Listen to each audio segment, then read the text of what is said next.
வணக்கம். Veranda ஐஏஎஸ்ஸின் current affairs வழிகாட்டியாக உங்கள் ஃபாத்திமா பாபு. இந்த வீடியோல ஏப்ரல் செகண்ட் வீக்கோட கரண்ட் அஃபேர்ஸ்ல இருந்து வரப்போற 2026 டிஎன்பிஎஸ்சி குரூப் 1 எக்ஸாம்ல கண்டிப்பா கேட்கறதுக்கு சான்ஸ் இருக்கிற முக்கியமான சில நியூஸை ப்ரீவியஸ் இயர் கொஸ்டின் அனாலிசிஸோட பார்க்க போறோம். வாங்க பார்க்கலாம்.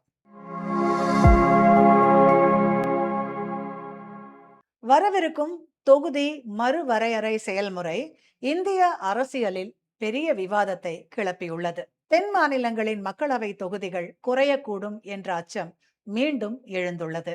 சமீபத்தில் இந்திய பிரதமர் மோடி அவர்கள் கண்டிப்பாக தென் மாநிலங்களுக்கு பிரச்சனை வராமல் தொகுதி மறுவரையறை செய்யப்படும்னு உறுதியளிச்சிருக்காரு. இந்த டீலிமிட்டேஷன் ரிலேட்டடான டீடைல்டு அனாலிசிஸை தான் இப்போ நாம பார்க்க போறோம். இந்த டாபிக் டிஎன்பிஎஸ்சி குரூப் 1 சிலபஸ்ல ரொம்பவே முக்கியமானது. போத் ப்ரிலிம்ஸ் அண்ட் மெயின்ஸ்ல இந்தியன் பாலிட்டியில election, federalism, centre state relations, governance and other current affairs ஏரியால டைரக்ட் ரெலவன்ஸ் ஆகும். குறிப்பா representation versus population, equity versus federal balance போன்ற அனலிட்டிக்கல் கேள்விகள் ரொம்பவே முக்கியம். டீலிமிட்டேஷன் அப்படின்னா என்ன? எளிமையா சொல்லணும்னா மக்கள் தொகை அடிப்படையில தேர்தல் தொகுதிகளின் எல்லைகளை மறுவரையறை செய்வது. அதாவது ஒரு எம்பி அல்லது எம்எல்ஏக்கு ரஃப்லி ஈக்குவல் பாப்புலேஷன் ரெப்ரசன்ட் பண்ணணும். இதுவே டெமோக்ராட்டிக் ஃபேர்னஸ்.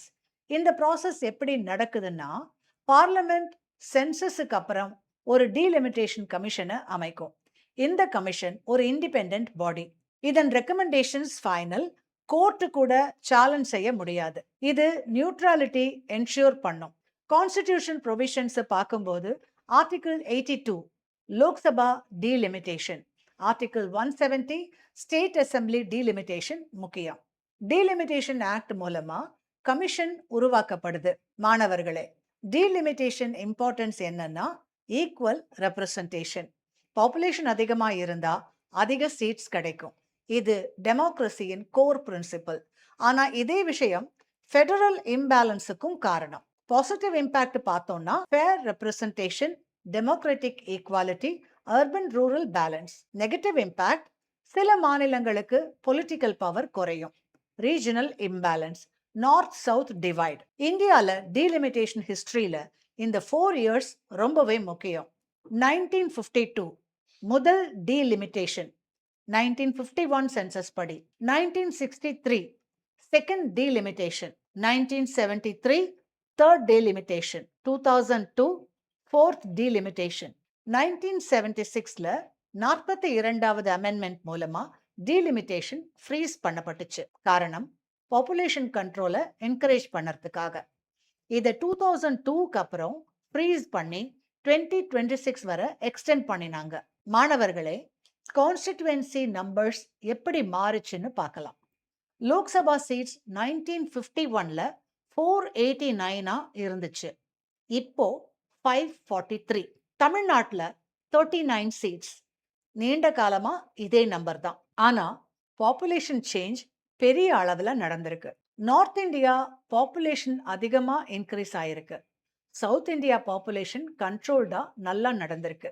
இதனால நெக்ஸ்ட் டீலிமிட்டேஷன்ல நார்த் ஸ்டேட்ஸ் சீட்ஸ் அதிகரிக்கும். ரீசன்ட் டீலிமிட்டேஷன் ப்ராசஸ் 2026க்கு அப்புறமா நடைபெற வாய்ப்பு அதிகம்.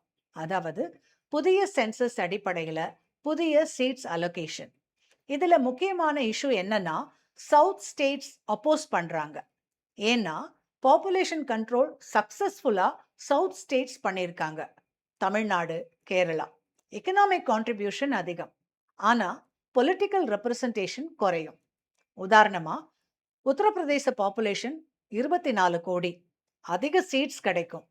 தமிழ்நாடு 8 கோடி, ஆல்மோஸ்ட் சேம் சீட்ஸ். இதனால we are punished for good governance என்ற ஆர்கியூமெண்ட். மாணவர்களே, ஃபியூச்சர் நம்பர்ஸ் பத்தி எஸ்டிமேட்ஸ் சொல்லப்படுது. யூபி சீட்ஸ் 80, இது 120 ஆகலாம். பீகார், மத்திய பிரதேஷ், ராஜஸ்தான் ஸ்டேட்ஸ்க்கெல்லாம் கூட இன்க்ரீஸ் ஆகும். சவுத் ஸ்டேட்ஸ் ஆல்மோஸ்ட் சேம் அல்லது மார்ஜினல் இன்க்ரீஸ். இதனால லோக்சபா பவர் இம்பேலன்ஸ் ஆகும். ஆனா prime minister Narendra Modi south ஸ்டேட்ஸுக்கு அஷூரன்ஸ் கொடுத்திருக்காரு, சவுத் ஸ்டேட்ஸ் இன்ட்ரெஸ்ட் ப்ரொடெக்ட் பண்ணப்படும்னு. ஆனா எப்படிங்கிறது கிளியரா இல்ல. பொறுத்திருந்து பார்க்கலாம். மாணவர்களே, சவுத் இந்தியாவோட எக்கனாமிக் கான்ட்ரிபியூஷன் ரொம்பவே அதிகம். தமிழ்நாடு இந்தியாவோட டாப் மேனுஃபேக்சரிங் ஸ்டேட். கர்நாடகா இந்தியாவோட IT hub of India. Kerala human development index ஹையா இருக்கிற ஏரியா. ஆனா பொலிட்டிக்கல் பவர் நார்த்துக்கு ஷிஃப்ட் ஆகும். மேலும் ஒரு முக்கியமான பொலிட்டிக்கல் ஃபேக்ட் தெரிஞ்சுக்கோங்க. பிரைம் மினிஸ்டர்ஸ் பெரும்பாலும் நார்த் ஸ்டேட்ஸ்ல இருந்து தான் வந்திருக்காங்க. நேஷனல் பார்ட்டிஸ் மேக்சிமம் நார்த் சென்ட்ரிக்கா இருக்கு. நார்த் இந்தியன் பொலிட்டீஷியன்ஸ் தான் இந்தியாவை கண்ட்ரோல் பண்றாங்க. இதனால சவுத் ரெப்ரசன்டேஷன் குறைவு அப்படிங்கிற பெர்செப்ஷன் இருக்கு. மாணவர்களே, இது ஒரு பெரிய ஃபெடரலிசம் டிபேட். பாப்புலேஷன் அடிப்படையான ரெப்ரசன்டேஷன் அல்லது பேலன்ஸ்ட் ஃபெடரல் ரெப்ரசன்டேஷன் ரெண்டுல எது சிறந்ததுன்னு பெரிய விவாதம் போகுது. இந்த ஏரியால இருந்து பெருசா ப்ரீவியஸ் இயர் கொஸ்டின்ஸ் கேட்டதில்ல. ஆனா இந்த வருஷம் கண்டிப்பா கேட்கலாம். நல்லா படிங்க.